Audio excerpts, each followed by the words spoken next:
स्त्रियों के अपवित्रता के जो 4-5 दिन जो भी होते हैं, उन दिनों में स्त्रियों को घर से बाहर नहीं जाना चाहिए। ऐसी परंपरा प्राचीन थी, आज नहीं। पहले ऐसा था कि स्त्रियों को घर से नहीं निकलना चाहिए। पहले की स्त्रियां निकलती भी नहीं थी। अच्छा, पहले क्यों, अब क्यों? अच्छा बताओ, पहले और अब में क्या अंतर हुआ है? बहुत अंतर हुआ है। अंतर क्या हुआ कि स्त्रियां जब अपवित्र होती हैं, उनके शरीर से ब्लड निकलता है, रक्त निकलता है। फिर क्या होता है, यदि वो स्त्री घर से कहीं बाहर गई, बाजार गई या मंदिर गई, उसी समय उसको रक्त का संचार हो गया, रक्त निकलने लगा, सारे कपड़े गंदे हो जाएंगे, जमाना देखेगा, शोभनीय नहीं है। इसलिए माँ बाप कहा करते थे, बेटा उस टाइम पे घर पे रहो ताकि आप अपने आप में अच्छे से रहो। अच्छा, उस समय स्त्रियों को या पेट में दर्द होता है, या कमर में दर्द होता है, या सिर में दर्द होता है, तो उस समय यदि महिलाएं घर से बाहर गईं और उस समय उनके सिर में, कमर में दर्द हुआ, कौन काम करेगा उनका?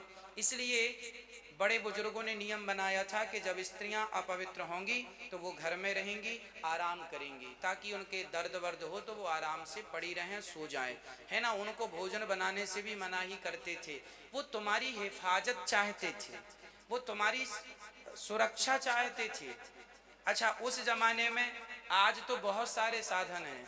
आज तो स्त्रियां अपवित्र अवस्था में भी कंफर्टेबल रहती हैं, लेकिन क्योंकि आज साधन है, उस जमाने में साधन नहीं हुआ करते थे।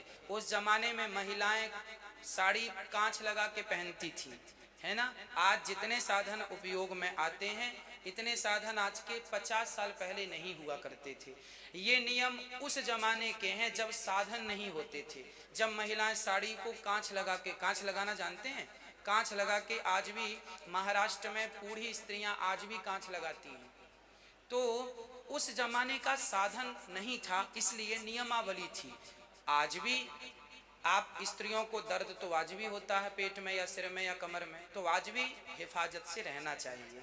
मंदिर में इसलिए नहीं जाना चाहिए क्योंकि कोरोना वायरस जिसको हो जाता है ना, तो क्या होता है, उसको दूसरा स्पर्श नहीं करता। स्पर्श करने से क्या होता है कि दूसरे को भी हो जाता है। उसी प्रकार किसी महिला को कैंसर है, समझिएगा, माना कि किसी महिला को कैंसर है, और कैंसर की महिला को यदि ब्लीडिंग हो रही है, उसको मासिक धर्म हो रहा है, और उस समय उस रक्त को जो उसके